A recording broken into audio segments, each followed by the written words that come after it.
की जीत ने प्रदेश की सियासत में नया अध्याय खोल दिया है। क्या 2023 के विधानसभा चुनाव में मध्य प्रदेश में तीसरी ताकत बनकर उभरेगी आम आदमी पार्टी?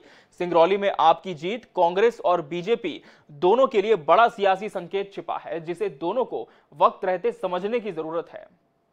सिंगरौली में आम आदमी पार्टी ने कांग्रेस और बीजेपी के अरमानों पर झाड़ू फेर दी है। आम आदमी पार्टी की प्रत्याशी रानी अग्रवाल ने यहां बड़े मार्जिन से जीत का परचम लहराया है।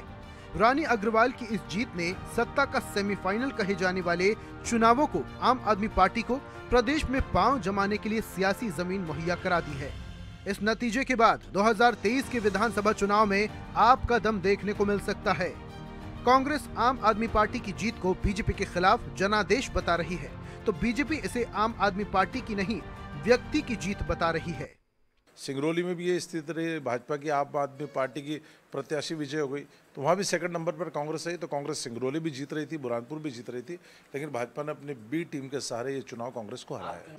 कोई आम आदमी पार्टी की जीत नहीं होगी, वहाँ के लोकल स्थानीय कोई समीकरणों के कारण जीत गए होंगे, लेकिन वहाँ भारतीय जनता पार्टी के विधानसभा में सभी सीटों पर भारतीय जनता पार्टी जीती। सिंगरौली जिले में 3 सीटें, तीनों में भारतीय जनता पार्टी जीती है। सिंगरौली का नतीजा कांग्रेस बीजेपी के लिए झटका तो है, लेकिन चौंकाने वाली बात नहीं है। रानी अग्रवाल को टिकट मिलने के बाद से ही कहा जा रहा था कि सिंगरौली आम आदमी पार्टी के लिए शुभ साबित होगा। आपकी जीत को राजनीतिक विश्लेषक कांग्रेस बीजेपी के लिए खतरे की घंटी मान रहे हैं। जानकार इसे 2 दलीय राजनीति का केंद्र रहे मध्य प्रदेश में तीसरी ताकत के उभरने का सशक्त संदेश मान रहे हैं। आम आदमी पार्टी के लिए निश्चित तौर पर नगर निगम के ये चुनाव है, नगरीय निकाय के ये चुनाव है, बहुत शुभ साबित हुए हैं, क्योंकि वो जिस जो है एक क्लिक का इंतजार कर रही थी, उसे वो सिंगरौली में मिला है।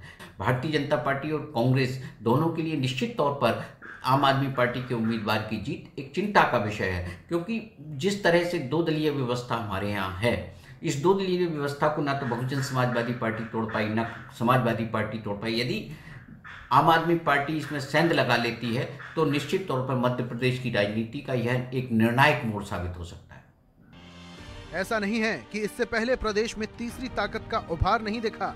बहुजन समाज पार्टी और समाजवादी पार्टी ने विधानसभा चुनाव में कई बार जीत की इबारत लिखी, लेकिन वो बड़ा विकल्प नहीं बन पाई।